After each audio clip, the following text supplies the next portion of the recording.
वाणिवेशरमणीय दर्शनम मंदहा सुरुचिराननाम्बुजं पूजितमसूर नरोत्तम नरमुदा धर्मनंदनमं विचिंते।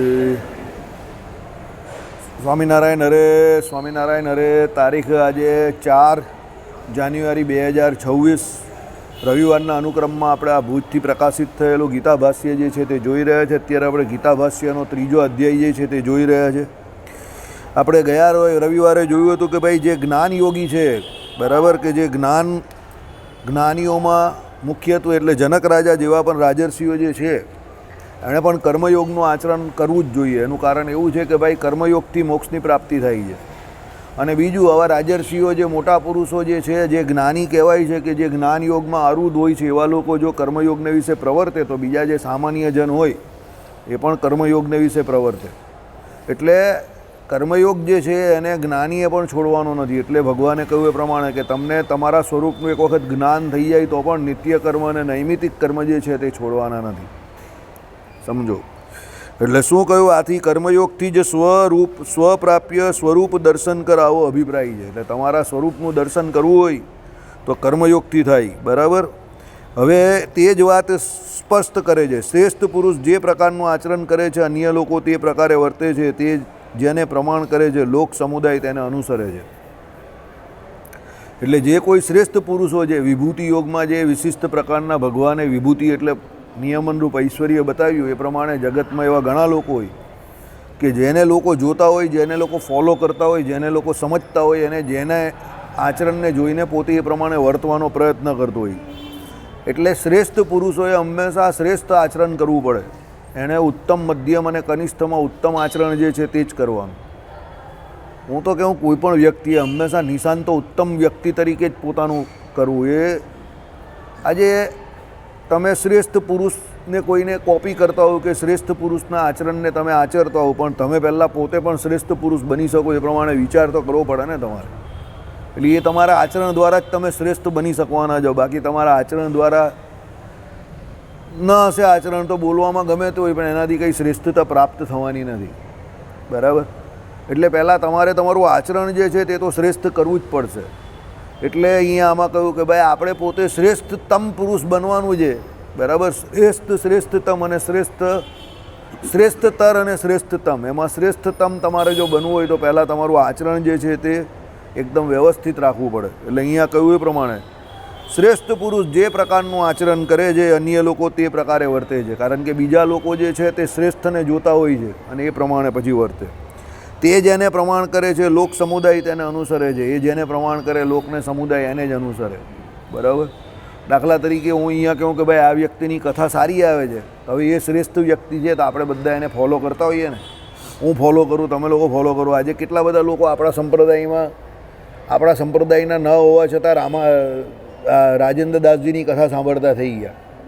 પછી પહેલાં તો મેં જે કહ્યું તે દિનેશ આચાર્ય જે છે તેમની પણ આ કથા સાંભળતા થઈ ગયા। ઘણા બધા એવા વક્તા છે ભારત વર્ષને વિશે જેને આપણા સંપ્રદાય જોડે કંઈ લાગતું ઓળખતું નથી, પણ એ લોકોની કથા વાર્તા અને ભગવાનની જે કોઈ એમ કહે કે ભજન કરવાની રીત કે ભજન કરાવવાની રીત કે શૈલી એવી છે કે એને જોઈને આપણે આચરણ કરવાની ઈચ્છા થાય। પછી એ ગમે તે સંપ્રદાયના હોય, આપણે કંઈ લેવા દેવા નથી। એટલે આમાં એવું નથી કે ભાઈ તમે કોઈ એક જગ્યા પરથી બધું તમને પ્રાપ્ત થાય। આ બધું મેં તમને આગળ પણ ઘણી વખત આપણે આ ચર્ચા સભામાં કરેલી છે। બધું વાઇડ સ્પ્રેડ જ છે, આમ બધું ફેલાયેલું છે। એ બધું જે જગ્યા પર જ્યાં ફેલાયેલું છે જ્યાં તમને જે વ્યક્તિમાં કે વસ્તુમાં કે જગ્યા ઉપર કે સમયમાં શ્રેષ્ઠ લાગે એ બધું લઈ લેવાનું। લોકો ગમે તે કહે, કોઈના કંઈ કહેવાથી કંઈ થઈ નહીં જવાનું।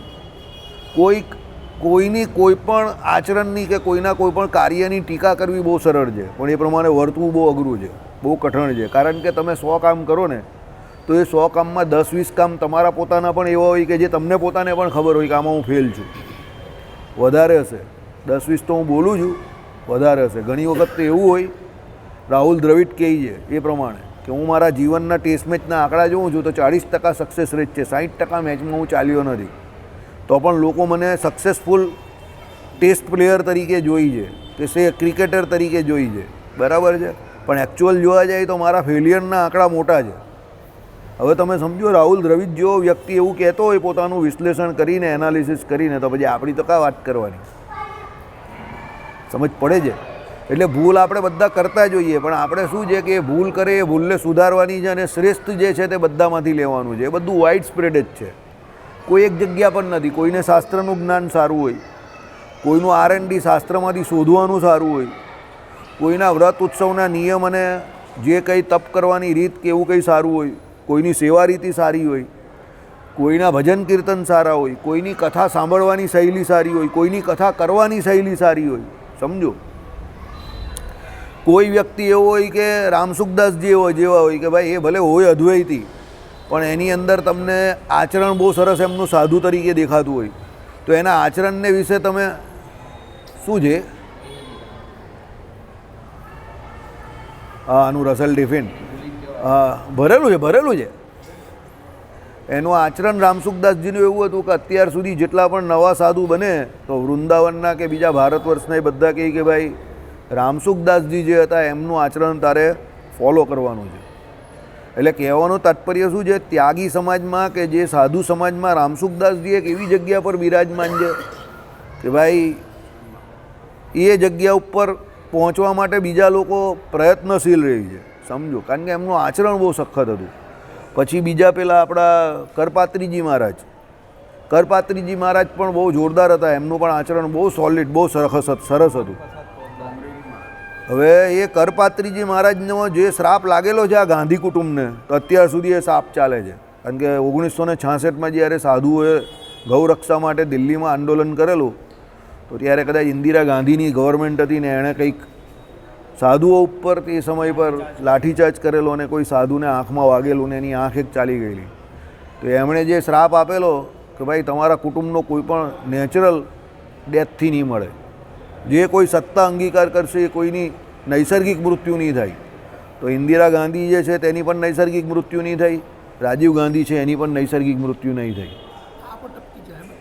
એટલે જે લોકો ગાદી પર બેસશે ભારતની ગાંધી કુટુંબના, એ કોઈની પણ નૈસર્ગિક મૃત્યુ નહીં થાય, બધા આવી રીતે જ મરશે. એમનો શ્રાપ લાગી ગયો છે. બરાબર, મોટા પુરુષ છે, ભગવાનનું ભજન કરનારા છે. એટલે ઘણી વખત શું હોય કે કલાકાર હોય, સમજો કોઈ સાહિત્યના વ્યક્તિ હોય, કોઈ કલાકાર હોય, કોઈ ફિલોસોફર હોય, તો આ બધી જગ્યા ઉપર શું છે, કોઈ સમયની કે કોઈ એરિયા કે દેશ એની બાઉન્ડ્રી ત્યાં ચાલતી નથી. હવે સોક્રેટિસના વિચારો આજે પણ લોકો વાંચે છે, સાંભળે છે, સમજે છે. ચાણક્યની નીતિ આજે પણ લોકો સમજે છે, સાંભળે છે. વિદુર નીતિ આજે પણ 5000 વર્ષ પછી પણ લોકો સમજે છે, સાંભળે છે. ચાણક્યને 2000 વર્ષ થયા, વિદુરજીને 5000 વર્ષ થયા. એટલે કહેવાનું તાત્પર્ય શું છે, ઘણી નીતિઓ કે ઘણા વ્યક્તિ એવા હોય કે જે ટાઈમલેસ, બાઉન્ડલેસ, એટલે એ લોકોને સમયની કે બીજી કોઈ મર્યાદા લાગતી નથી. એ લોકોએ ઓલ ટાઈમ ગ્રેટ કહેવાય ને એવા વ્યક્તિઓ હતા.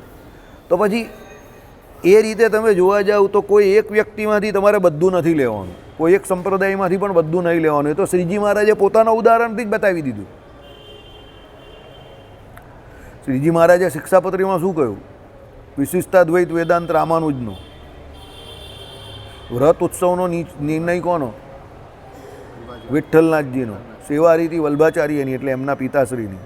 આધ્યાત્મશાસ્ત્ર રામાનુજનું અને સેવા રીતિ બધી કોની? વલ્ભાચાર્યની અને એના દીકરાની. બરાબર છે. ચોથા પ્રકરણમાં ભગવાને જે વ્રત ઉત્સવના નિર્ણયની સત્સંગી જીવનમાં પણ વાત કરેલી છે, તે બેઠી એ જ વિઠ્ઠલનાથજીનો જે નિર્ણય છે એ પ્રમાણે સ્વીકાર કરેલો છે કે 11 કઈ કરવી, તિથિને ઉત્સવના જે કોઈ આપણા નિર્ણય છે, એટલે ઉત્સવના જે નિર્ણય છે એમાં બે વસ્તુ આવે, એક તો તિથિ આવે અને બીજું નક્ષત્ર આવે. તો તિથિને નક્ષત્ર પ્રમાણે બધા ઉત્સવ કરવાના છે. તિથિ અને નક્ષત્ર વગરના તમે કોઈ પણ ઉત્સવ કરો, જેમ આજકાલ મંદિરોમાં પ્રથા ચાલી છે, પેલો આજે કરે તો હું કાલે કરીશ, પેલો કાલે કરે તો હું આજે કરીશ, તો એ ઉત્સવનો કોઈ મહિમા જ નથી. પછી તમે એમ કહો કે પબ્લિક વેચાઈ જશે કે પેલાને ત્યાં જશે વધારે ને મારે ત્યાં ઘટી જશે, તો એ ભગવાને ચિંતા કરવાની છે. તમારે એ બધી ચિંતા કરવાની જરૂર જ નહીં. તમે તો જે દિવસે વ્રત ઉત્સવનો નિર્ણય શ્રીજી મહારાજે કહ્યો છે ચોથા પ્રકરણને વિશે, એક આ તિથિ હોય કે આ નક્ષત્રનો કમાલ હોય. હવે દાખલા તરીકે આપણી જન્માષ્ટમી છે, તેમાં રોહિણી નક્ષત્રનો કમાલ છે. ફૂલ ડોલોત્સવ આવશે, એમાં તો ઉત્તર અષાઢા કે પૂર્વ અષાઢા નક્ષત્રનો કમાલ છે. એ નક્ષત્ર હોય તો જ થાય, એ નક્ષત્ર નહીં આવે તો ન થાય. સમજો, બરાબર. અમુકમાં તિથિનો કમાલ હોય કે તિથિ તો એ તિથિએ જ કરવાનું, ભાઈ તમે આગલે દિવસે કરો પાછલે દિવસે કરો એનો કોઈ મતલબ નથી. લગ્નના ગીત લગ્નમાં ગવાય, શહેનાઈ જે વગાડવાની હોય તે લગ્નમાં અલગ રીતે વાગે અને ઉત્સવ સમય હોય એમાં અલગ રીતે વાગે, બરાબર. એટલે આ બધું તમે શ્રીજી મહારાજે શિક્ષાપત્રીમાં જે પ્રમાણે કહ્યું છે, વામે યસ્ય સ્થિતા રાધા શ્રીશ્ચ યક્ષ્યાસ્તિ વક્ષસી, તો એમાં લક્ષ્મીજી સાથે નારાયણની વાત કરેલી છે અને રાધિકાજીની પણ ભગવાને વાત કરેલી છે. તો ભગવાને પોતાની બુદ્ધિ ત્યાં સંકુચિત નહીં રાખી. વડતાલને વિશે મુખ્ય ડેરાને વિશે ભગવાને લક્ષ્મીનારાયણ દેવ સ્થાપ્યા, તો અમદાવાદને વિશે નંદનારાયણ દેવ સ્થાપ્યા.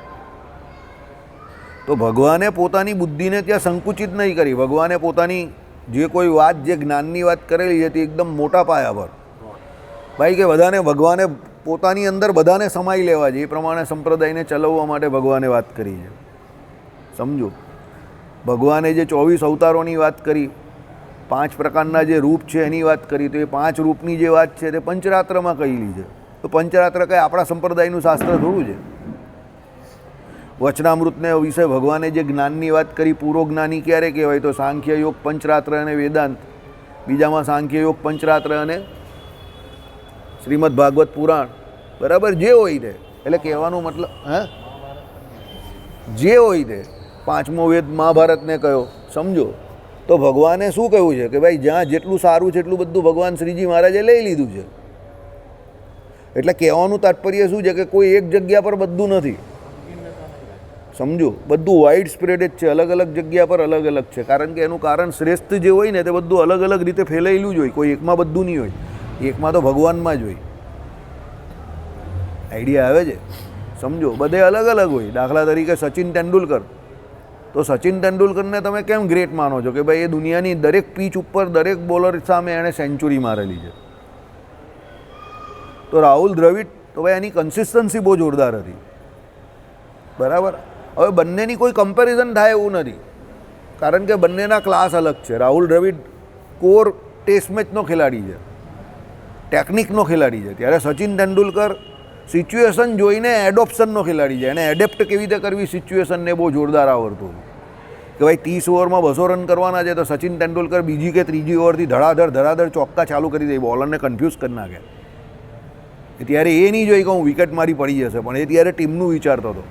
સામે ગમે તે બોલર હોય ને, એલન ડોનાલ્ડ હોય કે પોલોક હોય, પણ સચિન તેંડુલકર એ પ્રમાણે એગ્રેસિવ સ્ટાર્ટ તમને આપવાનો પ્રયત્ન કરે. ભલે આઉટ થઈ જાય 30 રનમાં 40 રનમાં, but he was an impact player. એમ એની ઇમ્પેક્ટ છોડી જાય, સામેવાળાને લાગે કે આ 30 ઓવર રમશે તો રન થઈ જશે. એમ એ થ્રેટ એ ક્રિએટ કરી શકતો હતો, સમજો. એટલે એ પ્રમાણે દરેક વ્યક્તિ જે છે તે અલગ અલગ પ્રકારના છે આ દુનિયામાં.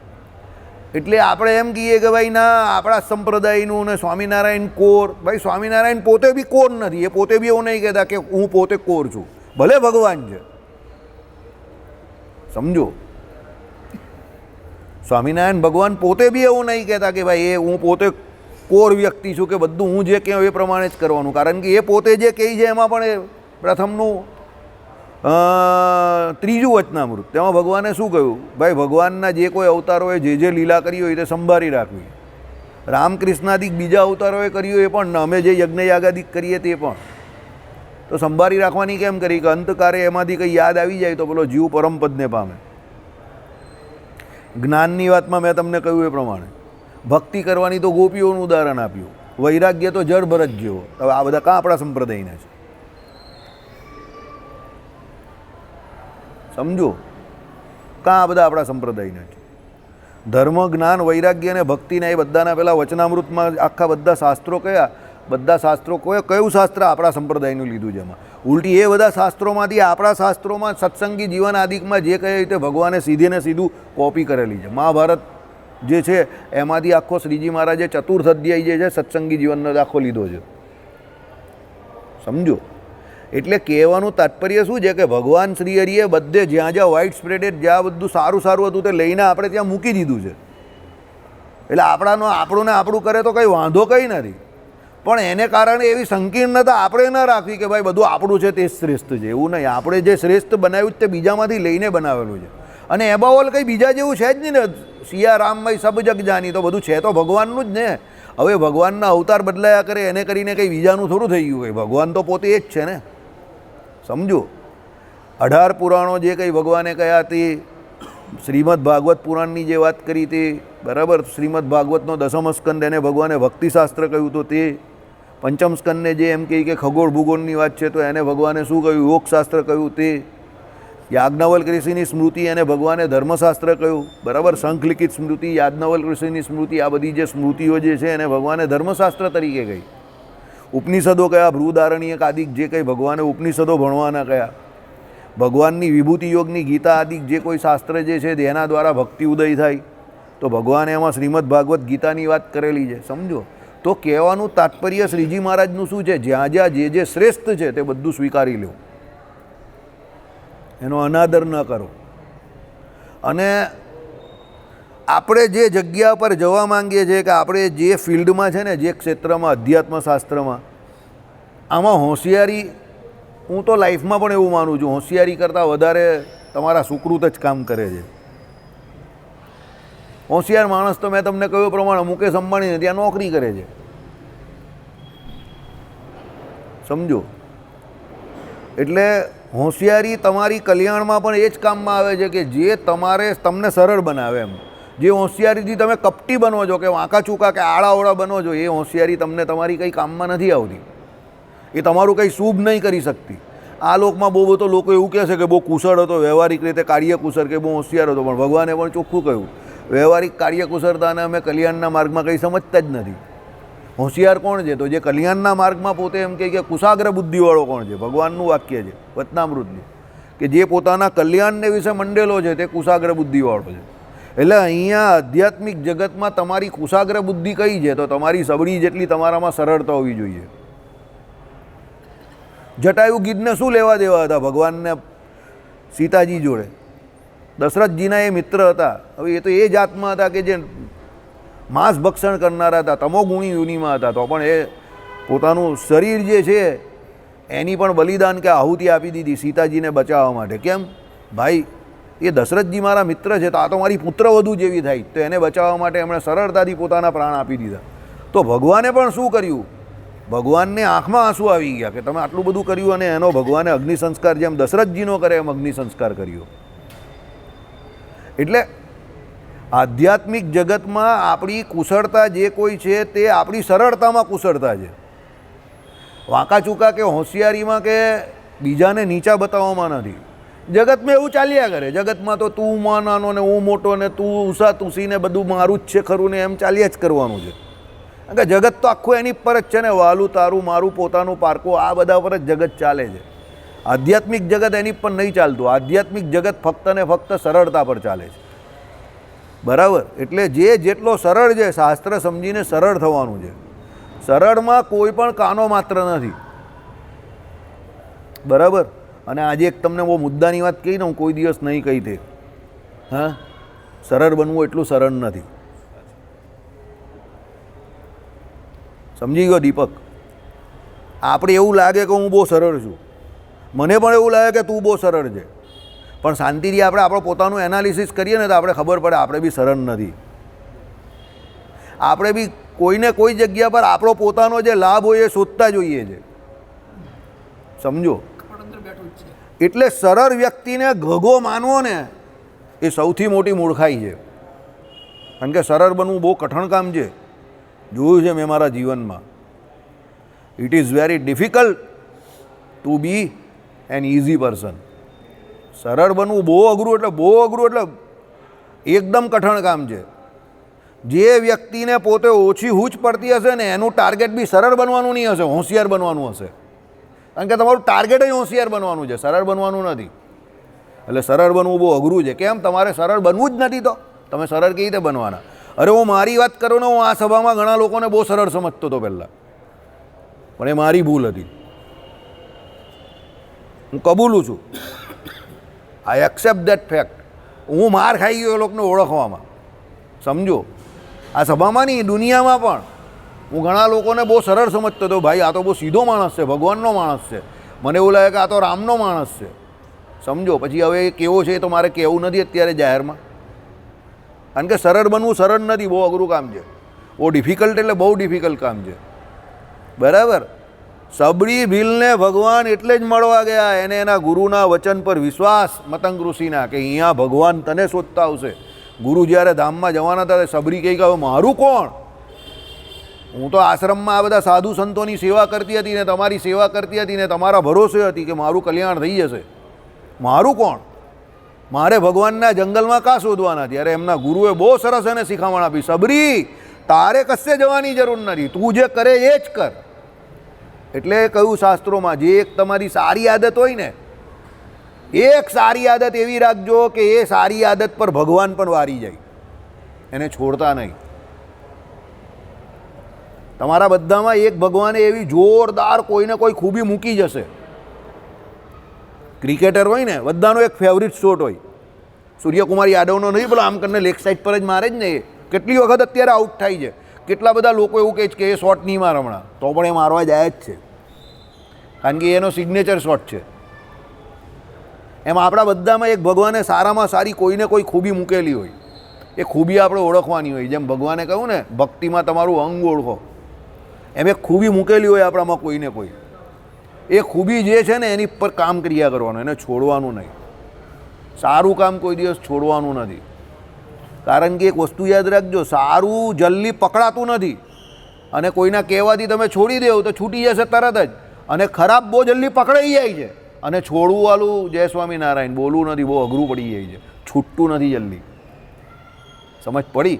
એટલે અહીંયા આ વાત કરેલી છે ભગવાને કે શ્રેષ્ઠ વ્યક્તિ જે કોઈ કર્મ કરે છે એ બીજા કરતા જાય છે, એને જોઈને કરે છે. એટલે હંમેશા શ્રેષ્ઠતમ બનવાનો પ્રયત્ન કરો, અને શ્રેષ્ઠતમ બનવું મારી દૃષ્ટિએ દરેક કર્મ કરીને પણ એકદમ સરળ રીતે રહેવું, નોર્મલી વર્તવું, એ સૌથી શ્રેષ્ઠતમ કામ છે શાસ્ત્રની દૃષ્ટિએ. પણ ઘણું બધું કરીને પણ મેં કંઈ જ નહીં કર્યું, એ સૌથી શ્રેષ્ઠતમ કામ છે. થોડોક મુદ્દો બહારનો છે, પણ એક બહુ જોરદાર ઉદાહરણ તમને આપું. જગજીત સિંહ કેવો ગાયક તમારી દૃષ્ટિએ? જગજીત સિંહના તમે ભજન સાંભળો તો જગજીત સિંહ તમને કેવો ગાયક લાગે? સારામાં સારો ભારતના ટોપ ક્લાસ ગાયકો જે થઈ ગયા એનો સારામાં સારો ગાયક ને. તો પણ એક ફિલ્મ આવેલી, એમાં એક તમને કહું તો ગાયન તો નહીં કહેવાય પણ કવિતા જેવું હતું, એ જગજીત સિંઘે ગાયેલું, આદેશ શ્રીવાસ્તવે ગવડાવેલું એની પાસે, અને પછી અમિતાભ બચ્ચન પાસે ગવડાવ્યું. હવે પરિસ્થિતિ એવી થઈ કે અમિતાભ બચ્ચને જે ગાયેલું ને તે જગજીત સિંહ કરતાં સારું લાગતું હતું. તો અમિતાભ બચ્ચનનું તો ફીલ નથી ગાવું, એમ તો એક્ટિંગ છે ને. તો પેલા લોકો દ્વિધામાં મુકાઈ ગયા કે હવે જગજીત સિંહનું મૂકે નહીં તમે પિક્ચરમાં તો ખોટું લાગી જાય ને પેલાને, આટલા મોટા ગાયકને. તો એ લોકોએ જગજીત સિંહને બોલાવ્યા સ્ટુડિયોમાં અને કહ્યું કે આ પ્રમાણે આ બચ્ચન સાહેબ પાસે પણ ગવડાવ્યું છે, તમે જોઈ લો શું કરવું તે તમે નિર્ણય લેજો. તો જગજીત સિંઘે એનું સાંભળ્યું અને બચ્ચન સાહેબનું પણ સાંભળ્યું, પણ એ ગાયક સારો અને માણસ બી સારો, એટલે એણે શું કહ્યું ખબર? બચ્ચન સાહેબ વાલા ही रखना, मेरे वाला नहीं रखना फिल्म में. હવે એ વ્યક્તિ એવું કહી કેમ શક્યો ખબર? એ પોતે સરળ હતો એટલે. બાકી એ કહે કે બચ્ચન સાહેબ એના ફિલ્મમાં ભલે એક્સપર્ટ હોય પણ ગાવામાં તો હું એક્સપર્ટ છું, મારું ગાયન ગવડાવ્યું કેમ, મારું મૂકશો અને કોર્ટમાં જઈને આને તેને બધા લફડા જે અત્યારે લોકો કોન્ટ્રાવર્સી કરે છે એ પ્રમાણે એ પણ કોન્ટ્રાવર્સી કરે. એણે ચોખ્ખું કહ્યું કમ્પોઝરને અને પ્રોડ્યુસરને બેઉને, બચ્ચન સાહેબ વાળું જ મૂકજો, મારું ન મૂકતા. અને હકીકત એવી થઈ, બચ્ચન સાહેબ વાળું એ મૂક્યું અને એ જ ચાલ્યું. આ સરળતા આવવી બહુ અઘરું કામ છે. એ એક્સેપ્ટન્સ, એ સ્વીકૃતિ આપવી કે ના એ મારાથી બેટર છે, આ બહુ અઘરું કામ છે. એ જીવે દિવસે તમે આપતા થઈ જાઓ ત્યારે સમજવાનું કે હવે તમારામાં અચ્છાઈ થોડી થોડી આવતી થઈ. હવે ભગવાનના જે ગુણ જે છે ને એ તમારામાં આવતા થયા. બાકી બધું મારું જ સારું એ તો આખું ગામ કહે છે, એમાં કાં કંઈ નવું છે? મારો છોકરો સારો, હમણાં જ પેલો ઘનશ્યામ બોલ્યો ગમે એટલી તોફાન કરે પણ મારો છોકરો ને એટલે મને તો સારો જ લાગે. મા બાપને તો એનો જ છોકરો સારો લાગે, મને બાજુવાળાનો ગમે એટલો સારો હોય તો પણ સારો લાગે ને. તે કે એકદમ સાચી વાત કરી વાસુદેવભાઈ, કારણ કે એ અમને અનુભવ છે. સમજ પડી ગઈ?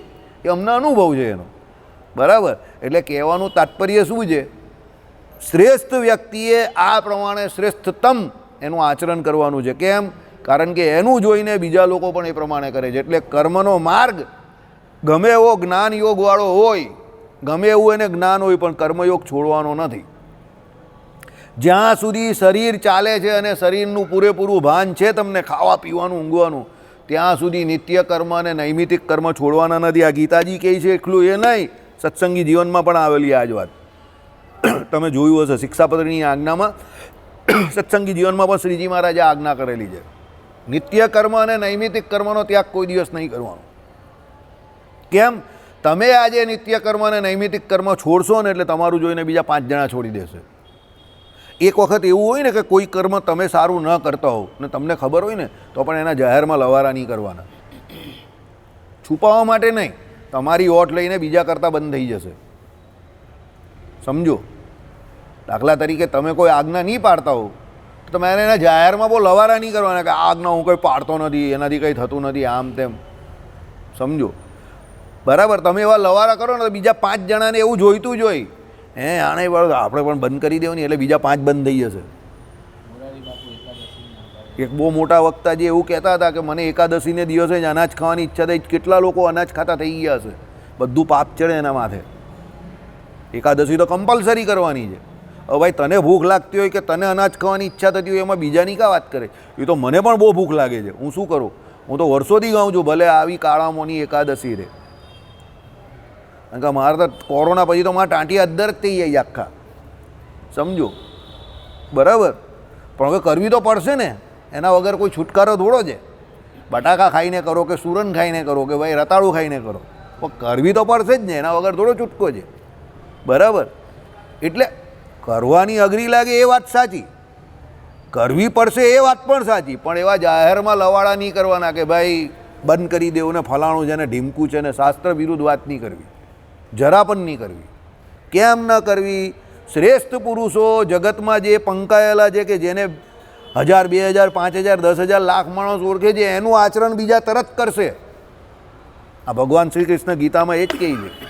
હવે એનો જે ફોલોઅર્સ જે છે એનું ફેન ફોલોઈંગ જે છે કોનું? મોરારી બાપુનું, તો કેટલું મોટું છે.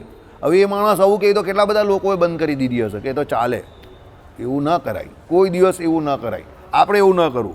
આપણે શ્રેષ્ઠતમ પ્રદર્શન જ આપવું. આપણે એમ જ કહેવું કે નહીં ભાઈ એકાદશી તો કરવી પડશે. મારા બાપાજી પણ નહીં થતી હવે, કારણ કે બધું પણ કરે છે. સિંગોડાનો શીરો ખાઈ લે અલગ વાત છે, પણ કરે જ ખરા.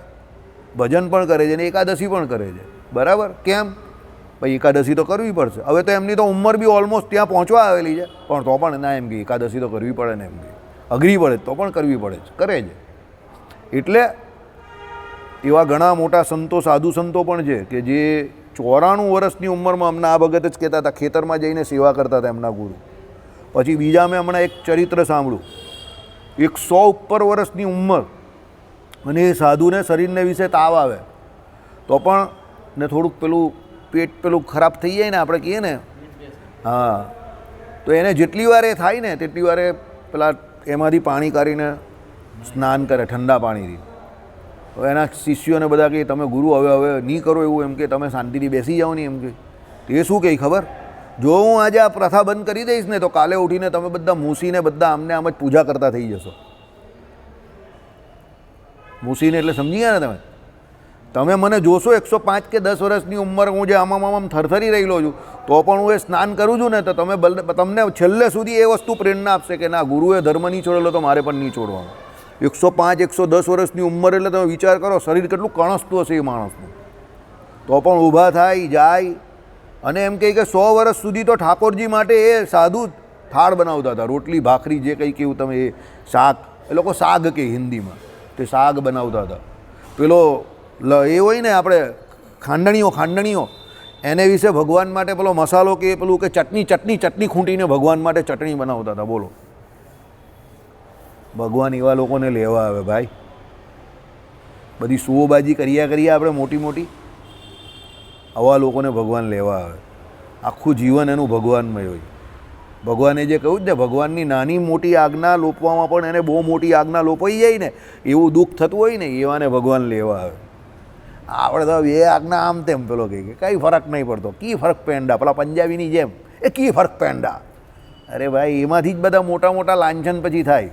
સમજો, નાની આજ્ઞા લોપીએ ને એનાથી જ પછી મોટી આજ્ઞા પણ લોપતો થાય. કંઈ ફરક નહીં પડતો એવું થઈ જાય, એટીટ્યુડ એવો થઈ જાય. બરાબર? ચલો, શ્રેષ્ઠ એટલે કે સમગ્ર શ્રુતિ સ્મૃતિના અર્થને જાણનાર. જો શ્રેષ્ઠની વ્યાખ્યા આપે છે, પહેલાં શ્રુતિ સ્મૃતિના જે અર્થ હોય એને જાણે. શ્રુતિ એટલે વેદોમાં કહ્યું હતું, એટલે વેદને પહેલાં 6 અંગે સહિત ભણેલો હોય. લખેલું ને સામે પરબ્રહ્મ પરમાત્માની જે પરાવિદ્યા જે છે, તો પરાવિદ્યા શું છે અને અપરાવિદ્યા. તો જે સાક્ષાત ભગવાનની સમાધિ થઈ ગઈ અને પરમાત્મા ડાયરેક્ટ જ જેને દેખાતા હોય તે કઈ વિદ્યા છે? પરા. અને અપરા વિદ્યા કઈ? 6 અંગે સહિત વેદોને ભણવા તે અપરા વિદ્યા છે, સમજો. અને એ અંગે સહિત વિદ્યા પરબ્રહ્મ પરમાત્મા પુરુષોત્તમને રિલેટેડ જ છે, તે અપરા વિદ્યા છે. અને એ જ્યાં સુધી 6 અંગે સહિત તમે એ વિદ્યા ભણતા નથી ત્યાં સુધી તમે પરાવિદ્યા ભણેલા છો એવો દાવો કરવો. જય સ્વામિનારાયણ. એ હું નહીં કહેતો ને ભાઈ, સ્વામિનારાયણ ભગવાન કહી છે શિક્ષાપત્રીમાં. તમે લોકો કંઈ વાંચતા જ નથી ને હું ધ્યાન આપો છો, બધું સામે આવે છે જોરદાર.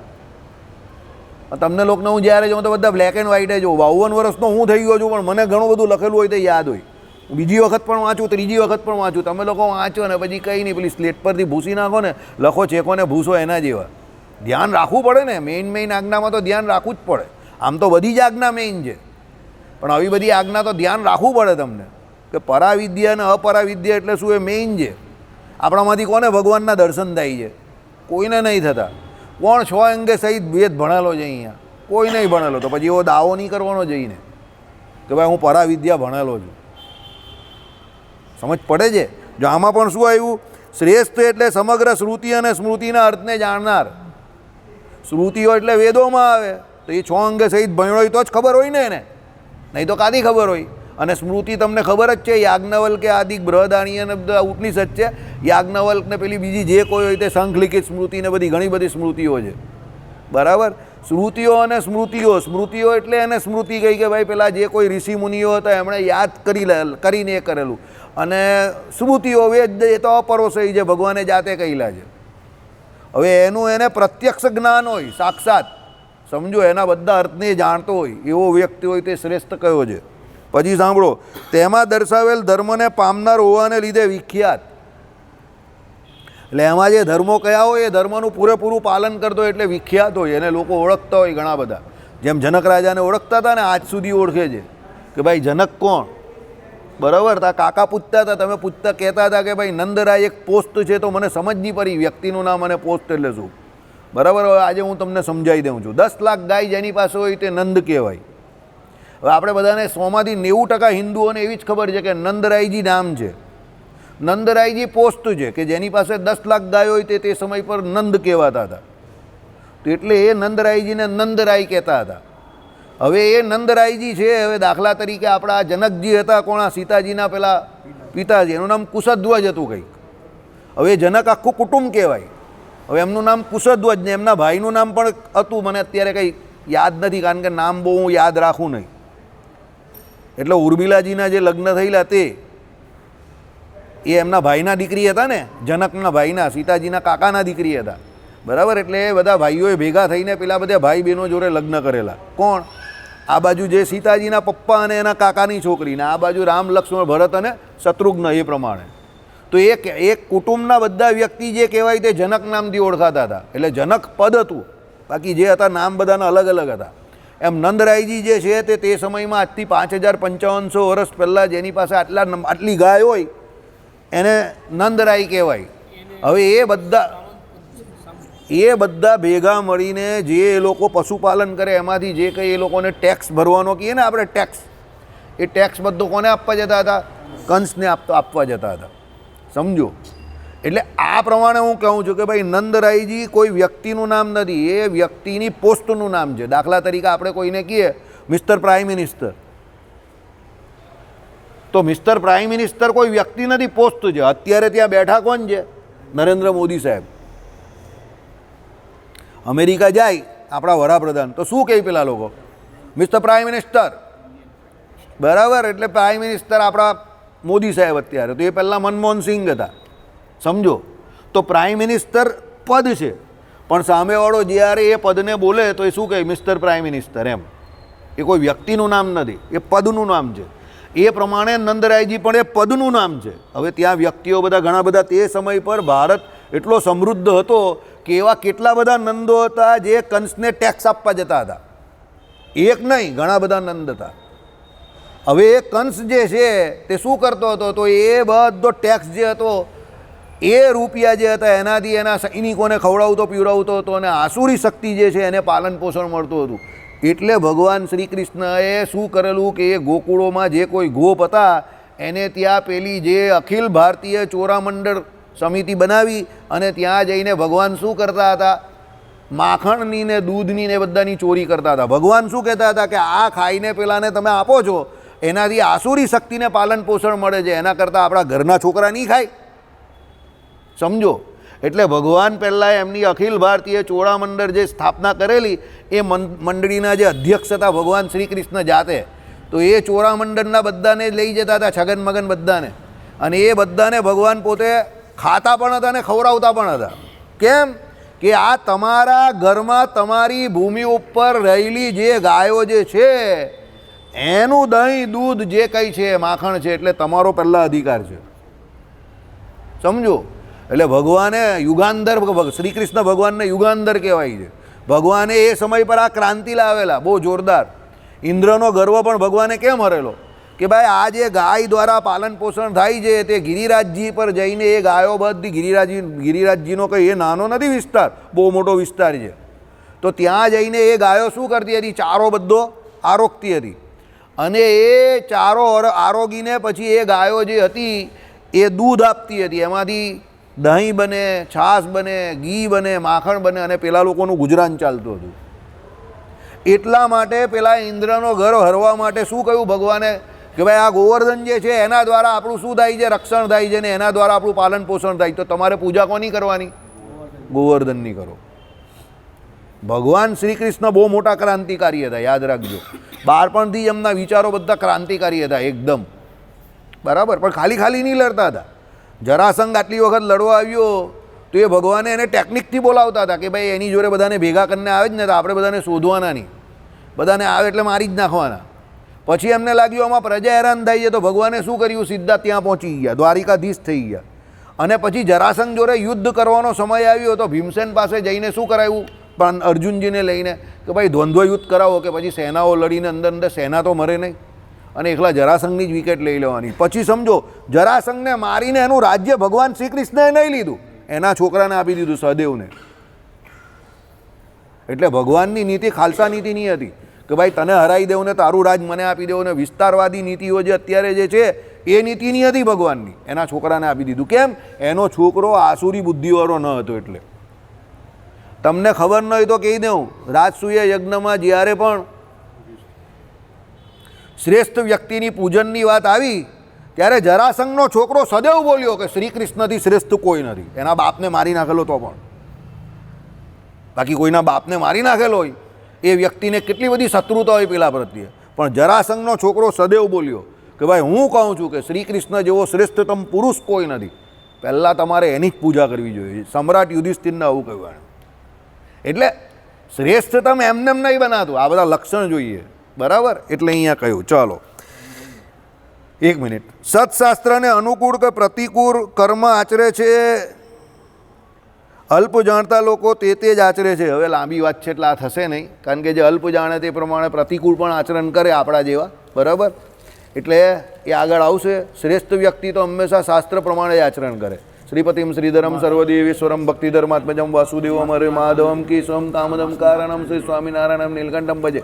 ભાઈ આ 18 તારીખે અમાસને દિવસે આપણે રાંદેર મંદિરમાં 100 બ્રાહ્મણોનું બ્રહ્મ ભોજન રાખેલું છે અને આપણું બી ભજન ભોજન છે જ, બરાબર. એટલે જે હરિભક્તોને લાભ લેવો હોય તે ધ્યાનમાં લઈ બરાબર.